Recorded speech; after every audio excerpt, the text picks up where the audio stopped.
पार्थ, तुम ऐसे क्यों बैठे हो? उठो और युद्ध के लिए सज्ज हो जाओ।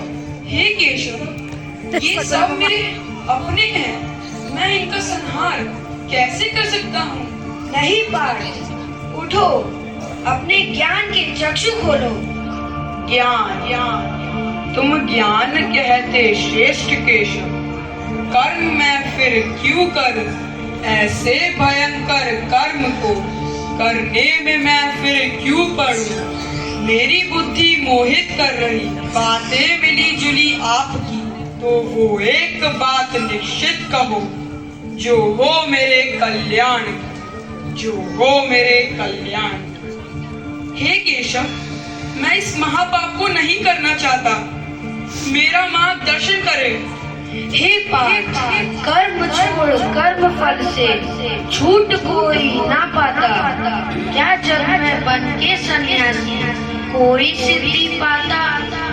बिन कर्म जन रहता नहीं, किसी भी क्षण किसी भी काल में। गुण ही प्रकृति के कराते, कर्म सब हर हाल में, कर्म सब हर हाल में। अतः उठो पार्थ, कर्म करो।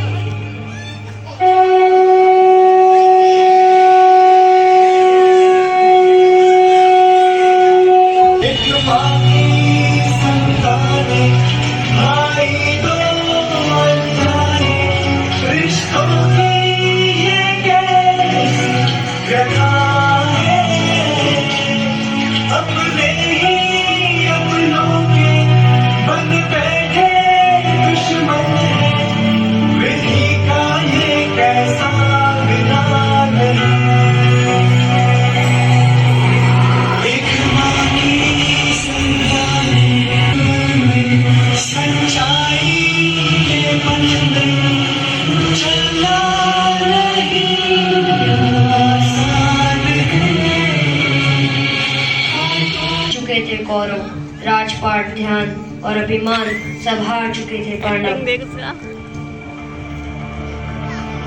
बोलो, आखिरी दाव खेलोगे? दाव में लगाने के लिए कुछ भी नहीं है हमारे पास।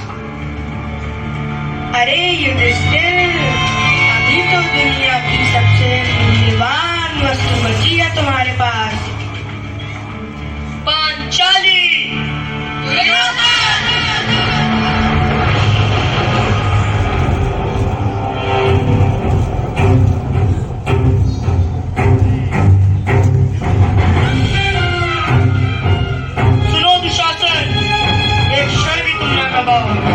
पांचाली के केश खींचते हुए सभा में लाओ।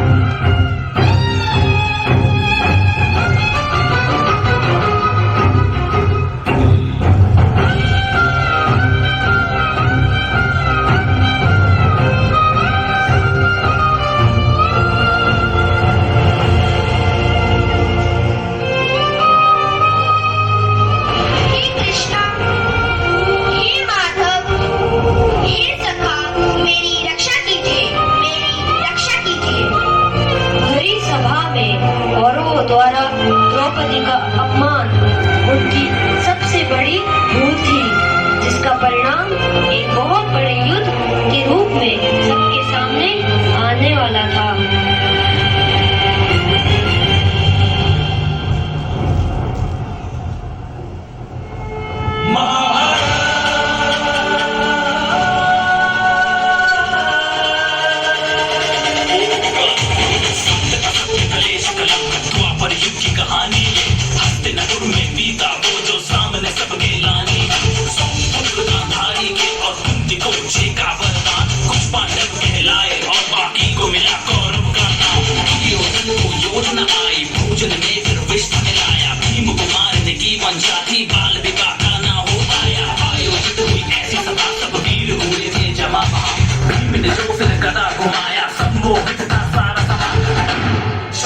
प्रपंच सुनो, वासों को फेंका जाल बुना, धर्मराज कुछ समझ न पाया, राजपाट संग मान गवाया।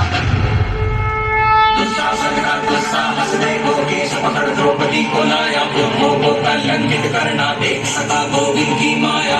मेरी विपत्ति क्या दुर्योधन जंगा तोड़ूंगा, लघु के दिल को शासन के धड़ से अलग छोड़ना 12 साल बीत चले और देर बता अज्ञातवास ध्वनि सुनी गांडीव की और युद्ध का हुआ आभास जब गदा भीम ने मारा तो दुर्योधन गंगा टूट गई ना उठ पाया दोबारा अधर्मियों का विनाश हुआ अंत में धर्म जीत गया कलयुग का आरंभ हुआ और द्वापर युग भी बीत गया